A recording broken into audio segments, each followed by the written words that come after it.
Hello there. I want to go over my top 5 favorite lightsabers from canon, including movies, the Clone Wars TV shows, Rebels, video games. There's not a lot of legends or expanded material lightsabers that I'll have on this list, just because I'm familiar with some of them, but they're not as iconic as the ones that you see actually in motion in one of those other visual medias. I'll also say this list is very influenced by my love of things that are unique. Certain more generic, commonplace lightsabers are probably not going to be on this list. However, let's go ahead and get started. So at number 5, we have the Graflex. So this is Anakin's lightsaber from Revenge of the Sith that he bequeathed to Luke in the original trilogy, and then of course it was picked up in the sequels by Rey. So this is kind of the Excalibur of lightsabers. It's the first lightsaber that we ever saw. This lightsaber is my first string blade lightsaber.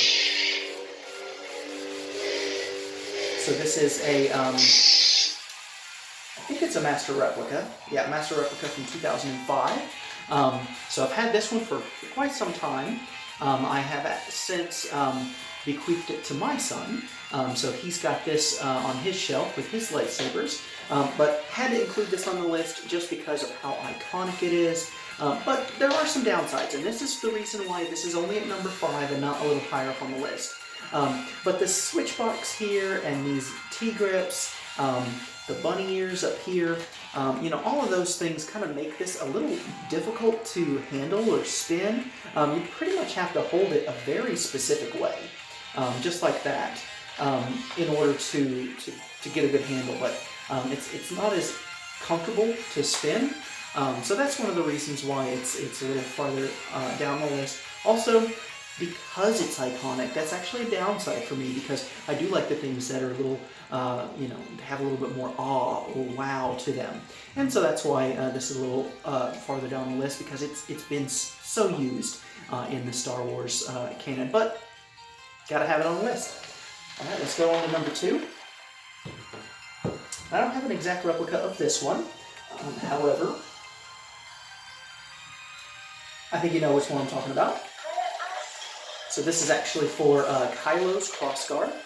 So one of the things that I like about this, and the reason why it's number 4 on the list, is just it has such an aggressive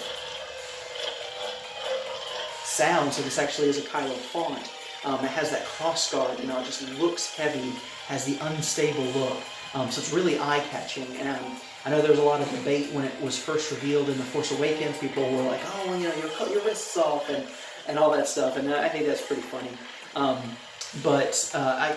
like that look, and how you can now apply that to other sabers. You can have a green crossguard or a blue crossguard.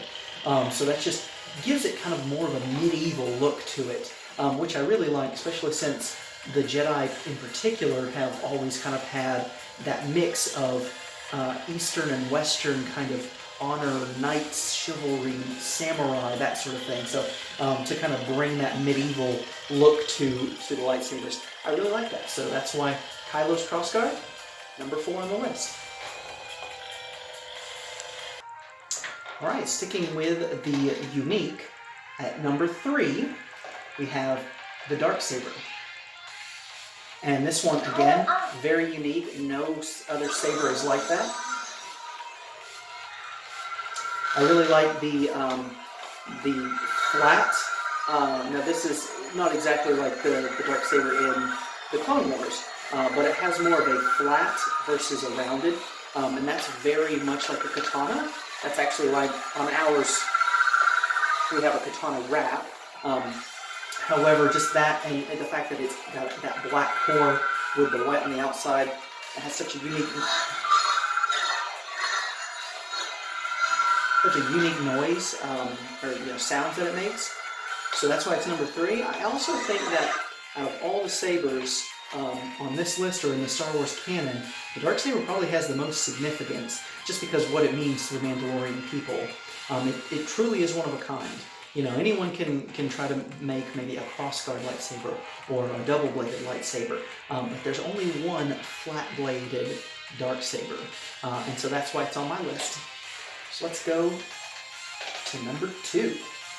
And it's fitting that it's number 2 because it has 2 blades. I don't have a replica of this particularly, and my saber is in green, but essentially the saber that is at number 2 for me is Darth Maul's double-bladed staff. When that first came out in 1999, it was mind-blowing. Up to that point, lightsabers were single-bladed, and that was it. But you had this, really aggressive-looking black and red tattooed, black-clad warrior that I thought it was really cool that in The Phantom Menace, we see him wield the single-bladed lightsaber first against Qui-Gon, and then later in the finale, he activates both blades. And that was just such an epic moment. I also liked that it had, for the most part, it was a pretty simplistic silver cylinder. It had these nice red buttons all down it. That's why I've taken inspiration for my staff. But had to put the double-bladed lightsaber pretty high on the list. I really enjoy spinning with my staffs, just because the balance is fantastic. And when you've got 2 blades spinning around, it looks more impressive. So that's why Darth Maul's is number 2. Now before we get to number 1, I'm going to do some honorable mentions. So the first honorable mention that I'm going to do is Mace Windu's lightsaber. And not necessarily because of the hilt, but because of that iconic purple color.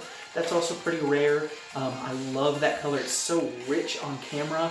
I have to say I like the color so much that I'm kind of disappointed sometimes in real life with the purple, because in real life the purple blades come off as either kind of a pale lavender, or if you go too far into the red territory, it comes off kind of as a hot pink.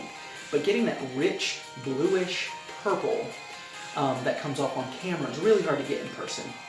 So, the next honorable mention I have is Count Dooku's curved hilt. It just looks so elegant, having that little bit of a curve. It has that little hook underneath. It just looks like precision and death personified. It just looks like there's such control and maneuverability with it. So that looks pretty good. The other honorable mention is Cal Kestis's. So this is a mock-up of it from Ultra Sabers, but just having these shrouds on there, the fact that it actually had the broken end because it was a staff. The reason why I don't have this one actually on the list is because the game itself is so good and customizable that I rarely kept it like this. In the game itself, I would always customize it to be other things. I think the last iteration I had it in a completely red anodized with some gold, just to look pretty interesting. But still, pretty iconic lightsaber. I really like it when you can show a lightsaber and you know exactly what character or where that's from. So that's pretty cool.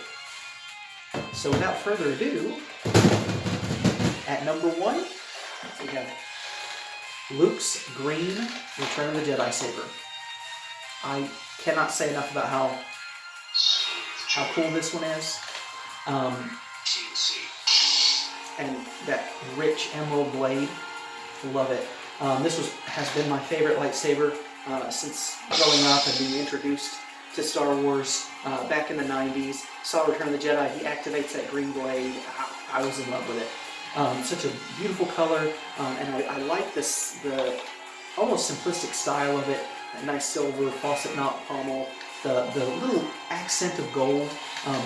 Always one of my favorites. And the fact that this is the first lightsaber to get its own close-up in the movies also had a big impact.